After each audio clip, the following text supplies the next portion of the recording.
Next നമ്മൾ derive ചെയ്യാൻ പോകുന്നത് ലീനിയർ സ്ട്രെയിൻ ട്രയാങ്കിളുടെ ഷേപ്പ് ഫംഗ്ഷൻ ആണ്. അപ്പോൾ ഇതും ഒരു ഫൈനൈറ്റ് എലമെന്റ് എന്താ പറയുക ഒരു മോഡലാണ്, അല്ലെങ്കിൽ ഫൈനൈറ്റ് എലമെന്റിന് വേണ്ടിയിട്ട് നമ്മൾ യൂസ് ചെയ്യുന്ന ഒരു എലമെന്റ് ആണ്. ഓക്കെ, ഈ എലമെന്റിന്റെ പ്രത്യേകത എന്ന് പറയുന്നത് ഇതൊരു 6 നോഡഡ് ആയിട്ടുള്ള എലമെന്റ് ആണ്. അപ്പോൾ ഇതിന്റെ ഷേപ്പ് ഫംഗ്ഷൻ ഡിഫൈൻ ചെയ്യാനാണ് അല്ലെങ്കിൽ ഡിറ്റർമൈൻ ചെയ്യാനാണ് നമ്മളിപ്പോൾ പോകുന്നത്. സോ ലീനിയർ സ്ട്രെയിൻ ട്രയാങ്കിൾ എന്തുകൊണ്ട് ലീനിയർ സ്ട്രെയിൻ ട്രയാങ്കിൾ എന്ന് പറയുന്നു എന്നുള്ളത് നമുക്ക് നോക്കാം. ഇതൊരു 6 നോഡഡ് ആയിട്ടുള്ള ഒരു ട്രയാങ്കുലർ എലമെന്റ് ആണ്. അപ്പോൾ എങ്ങനെയാണ് 6 നോഡ് വരുന്നതെന്ന് ചോദിച്ചു കഴിഞ്ഞാൽ ബ്രാക്കറ്റിൽ എഴുതിയിട്ടുണ്ട് 3 കോർണർ നോഡുകളും പിന്നെ 3 മിഡ് സൈഡ് നോഡുകളും. അതായത് ഒരു ട്രയാങ്കിൾ എടുത്ത് കഴിഞ്ഞാൽ 3 കോർണർ ഉണ്ടായിരിക്കും, ആ 3 കോർണറും ഒരു നോഡാണ്. ഓക്കെ, അപ്പോൾ ഇത്രയും 3 നോട്ട്സ് ആണ്. പിന്നെ ഒരു ട്രയാങ്കിളിൽ തന്നെ 3 സൈഡ് ഉണ്ട്, ആ സൈഡുകളുടെ സെന്ററിൽ ഓരോ നോട്ട്സ് വെച്ച് ഞാൻ കൊടുത്തു കഴിഞ്ഞാൽ ടോട്ടൽ 6 നോഡ് വരും. അപ്പോൾ ഒരു ലീനിയർ സ്ട്രെയിൻ ട്രയാങ്കിളിൽ എത്ര നോഡ് എന്ന് വെച്ച് കഴിഞ്ഞാൽ 6 നോഡ് ഉണ്ട്. അതിനൊരു ട്രയാങ്കുലർ ഷേപ്പ് ആണ്. പിന്നെ അതിന് ഏറ്റവും ഇമ്പോർട്ടന്റ് ആയിട്ടുള്ള പ്രത്യേകത കോൺസ്റ്റന്റ് സ്ട്രെയിൻ ട്രയാങ്കിളിൽ സ്ട്രെയിൻ കോൺസ്റ്റന്റ് ആയിരുന്നു, ഇവിടെ സ്ട്രെയിൻ കോൺസ്റ്റന്റ് അല്ല, ലീനിയർലി വേരിയിങ് ആണ്. അത് മാത്രമല്ല ലീനിയർലി വേരിയിങ് സ്ട്രെയിൻസ് ആണ് ഈ എലമെന്റിൽ ഉണ്ടാവുന്നത്. Okay, and displacement field theory, displacement field എന്ന് പറയുന്നത് ക്വാഡ്രാറ്റിക് ആണ്. അതായത് ഇത് ഡിഫോം ചെയ്യാൻ പോകുന്നത് ഒരു ക്വാഡ്രാറ്റിക് ആയിട്ടുള്ള റിലേഷനിലാണ് അതിന്റെ ഡിസ്പ്ലേസ്മെന്റ് ഫീൽഡ് വരാൻ പോകുന്നത്. അതായത് ഫോർ എക്സാമ്പിൾ നമ്മൾ യു ഓഫ് എക്സ് എന്നുള്ള ഇക്വേഷൻ എഴുതി, അപ്പോൾ അത് ക്വാഡ്രാറ്റിക് എക്സ്പ്രഷൻ ആയിരിക്കും. ക്വാഡ്രാറ്റിക് എന്ന് പറഞ്ഞു കഴിഞ്ഞാൽ അതിന്റെ പവർ മാക്സിമം എക്സ് സ്ക്വയർ ആയിരിക്കും വരാൻ പോകുന്നത്. ഓക്കെ, ഇത് സി എസ് ടി എലമെന്റിനേക്കാൾ കുറച്ചും കൂടെ നല്ല ആക്യുറസി തരുന്നുണ്ട്. അതായത് ഫോർ എക്സാമ്പിൾ നിങ്ങൾ മെഷർ ചെയ്യുന്ന സമയത്ത് സി എസ് ടി എലമെന്റ് ഉപയോഗിച്ച് മെഷർ ചെയ്യും, അതുപോലെ ലീനിയർ സ്ട്രെയിൻ ട്രയാങ്കിൾ ഉപയോഗിച്ച് മെഷർ ചെയ്യും. ഒരേ സൈസുള്ള മെഷേഴ്സ് ആണ് യൂസ് ചെയ്യുന്നുണ്ടെങ്കിൽ ലീനിയർ സ്ട്രെയിൻ ട്രയാങ്കിൾസ് ആണ് കുറച്ചും കൂടെ ആക്യുറേറ്റ് ആയിട്ടുള്ള റിസൾട്ട് തരാൻ better than that of C S T measures. Okay, അപ്പോൾ അതാണ് ലീനിയർ സ്ട്രെയിൻ ട്രയാങ്കിളിനെ കുറിച്ച് ആദ്യം അറിയുന്നത്.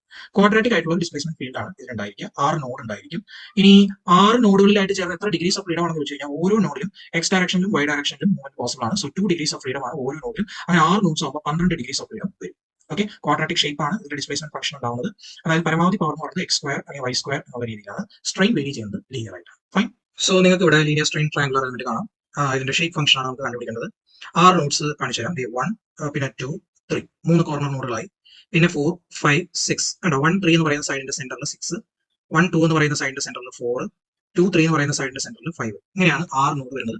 ഓരോ നോഡിലും 2 ഡിഗ്രീസ് ഓഫ് ഫ്രീഡം നിങ്ങൾക്ക് കാണാം. 6 U6 V6, 1 U1 V1, 4 U4 V4, 2 U2 V2. കണ്ടോ, ഇങ്ങനെ നിങ്ങൾക്ക് 2 ഡിഗ്രീസ് ഓഫ് ഫ്രീഡം ഓരോ നോഡ്സിലും കാണാം. ഫൈൻ. സോ ഇതാണ് നമ്മുടെ ഒരു LST എലമെന്റ് എന്ന് പറയാൻ ഉദ്ദേശിക്കുന്നത്. ഇനി ഇതിന്റെ നമ്മുടെ ഫീൽഡ് അപ്രോക്സിമേഷൻ എങ്ങനെയാണെന്ന് നോക്കാം, അല്ലെങ്കിൽ ഇതിന്റെ യു ഓഫ് എക്സിന്റെ ഇക്വേഷൻ എങ്ങനെയാണെന്ന് നോക്കാം. ഫൈൻ. സോ ഇതൊരു ക്വാഡ്രാറ്റിക് ആയിട്ടാണെന്ന് ഞാൻ നേരത്തെ ഡിസ്കഷനിൽ പറഞ്ഞിരുന്നു.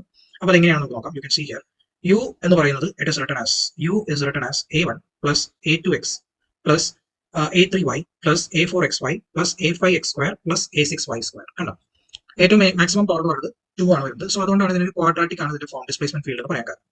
അതേപോലെ വി എടുത്തു കഴിഞ്ഞാൽ it is defined as B1 plus B2x plus B3y. നമ്മുടെ സി എസ് ടി എലമെന്റ് ഇത്ര ഉണ്ടായിരുന്നല്ലോ, B1 plus B2x plus B3y വരെ ഉണ്ടായിരുന്നുള്ളൂ അല്ലെ.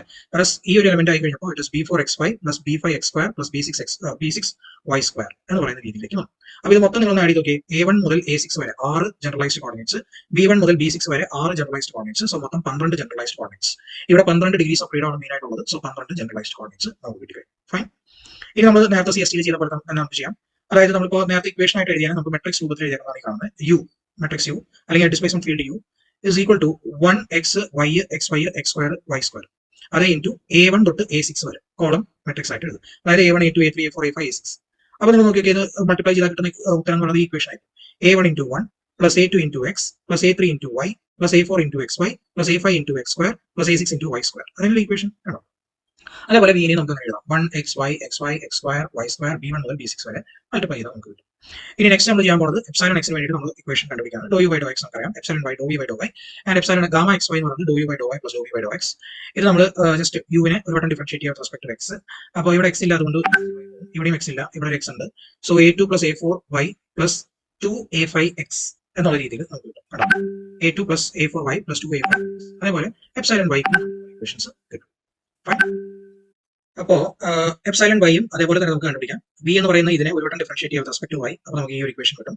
അതേപോലെ ഗാമ എക്സ് വൈ നമുക്ക് കണ്ടുപിടിക്കാം. Doe u by doe y plus doe v by doe x ചെയ്താൽ മതി. അതായത് യു എന്ന് പറയുന്ന ഇക്വേഷനെ വൈ കൊണ്ട് ഡിഫറൻഷിയേറ്റ് ചെയ്യുക, എന്നിട്ട് വി എന്ന് പറയുന്ന ഇക്വേഷനെ എക്സ് കൊണ്ട് ഡിഫറൻഷിയേറ്റ് ചെയ്തിട്ട് ആഡ് ചെയ്യുക. അപ്പോൾ നമുക്ക് ഈ സ്ട്രെയിൻസ് എല്ലാം കിട്ടും. Epsilon X Y gamma X Y കിട്ടും. ഇനി നമ്മൾ നെക്സ്റ്റ് ചെയ്യാൻ പോകുന്നത് എക്സ് ഡയറക്ഷനിലുള്ള എല്ലാ ഡിസ്പ്ലേസ്മെന്റ്സിനെയും എഴുതാൻ പോകാം. U1 U2 U3 U4 U5 U6. Okay, ഇത് ബൗണ്ടറി കണ്ടീഷൻസ് അപ്ലൈ ചെയ്തിട്ടാണ് നമുക്ക് ഈ ഒരു ഇക്വേഷൻ ഡെവലപ്പ് ചെയ്ത് കിട്ടുന്നത്. നിങ്ങൾക്ക് നേരത്തെ സി എസ് ടി തന്നെ ചെയ്തത്. അതായത് U1 എന്ന് പറയുന്ന പോയിന്റിൽ എക്സിന്റെ ലൊക്കേഷൻ അല്ലെങ്കിൽ എക്സിന്റെ നൊട്ടേഷൻ എന്ന് പറയുന്നത് x1 y1 ആണ്. ഓക്കെ, അതായത് at node 1 U is equal to U1 ആയിരിക്കും അല്ലെ. And U is equal to U1 എന്ന് പറയുമ്പോൾ ഇവിടുത്തെ നൊട്ടേഷൻ എന്ന് പറയുന്നത് x is equal to x1 and y is equal to y1. Okay, അപ്പോൾ നമ്മുടെ യുവിന്റെ ഇക്വേഷൻ അവിടെ ഉണ്ടല്ലോ, ആ യുവിന്റെ ഇക്വേഷനിൽ x എവിടെയൊക്കെ ഉണ്ടോ അവിടെ x1 ഇട്ട് കൊടുക്കുക, y എവിടെയൊക്കെ ഉണ്ടോ അവിടെയൊക്കെ y1 ഇട്ട് കൊടുക്കുക. ഓക്കെ, അപ്പൊ നമുക്ക് U1 ഇക്വേഷൻ കിട്ടും. ഇതേപോലെ U2 കണ്ടുപിടിക്കണമെന്നുണ്ടെങ്കിൽ എക്സ് ഉള്ളടത്തൊക്കെ x2 കൊടുക്കുക, y ഉള്ളടത്തൊക്കെ y2 കൊടുക്കുക. അതേപോലെ U3 കണ്ടുപിടിക്കണമെന്നുണ്ടെങ്കിൽ എക്സ് ഉള്ളടത്തൊക്കെ x3 കൊടുക്കുക, y ഉള്ളടത്തൊക്കെ y3 കൊടുക്കുക. അതേപോലെ ബാക്കി എല്ലാത്തിനും അങ്ങനെ x4 y4 x5 y5 x6 y6. നിങ്ങൾ നോക്കി U1 U2 U3 U4 U5 U6 എന്ന് പറയുന്ന മെട്രിക്സ് ഈക്വൽ ടു ആദ്യം U1 ആണെങ്കിൽ 1 x1 y1 x1 y1 x1 square y1 square കണ്ട x ഉള്ളടത്തൊക്കെ x1 ആക്കി y ഉള്ളടത്തൊക്കെ y1 ആക്കി. ഇവിടെയോ x ഉള്ളടത്തൊക്കെ x2 ആക്കി y ഉള്ളടത്തൊക്കെ y2 ആക്കി. അങ്ങനെ ഇവിടെ വരെ x ഈക്വൽ ടു x6 ആക്കി y ഈക്വൽ ടു y6 ആക്കി. A1 A2 A3 A4 A5 A6 ഒക്കെ കിട്ടും. ഫൈൻ, ഇതാണ് നമ്മുടെ ബൗണ്ടറി കണ്ടീഷൻസ് നമ്മൾ അപ്ലൈ ചെയ്തതിനു ശേഷം നമുക്ക് കിട്ടുന്ന മെട്രിക്സ്. ഓക്കെ, ഇനി നമ്മൾ ചെയ്യുന്ന നെക്സ്റ്റ് സ്റ്റെപ്പ് ഓബ്വിയസ് ആണ്. A1 A2 A3 A4 A5 A6 നമ്മൾ ഈക്വൽ ടു എന്ന് പറഞ്ഞിട്ട് ഇതിന്റെ ഇൻവേഴ്സ് കണ്ടുപിടിക്കുക. അതാണ് റൈറ്റ് സൈഡിലേക്ക് കിട്ടുക. അതായത് ഈ മെട്രിക്സ് ഞാൻ A മെട്രിക്സ് വരെ കൊടുത്തു കഴിഞ്ഞാൽ A matrix into small A1 A2 A3 A4 A5 A6 is equal to U1 U2 U3 U4 U5 U6.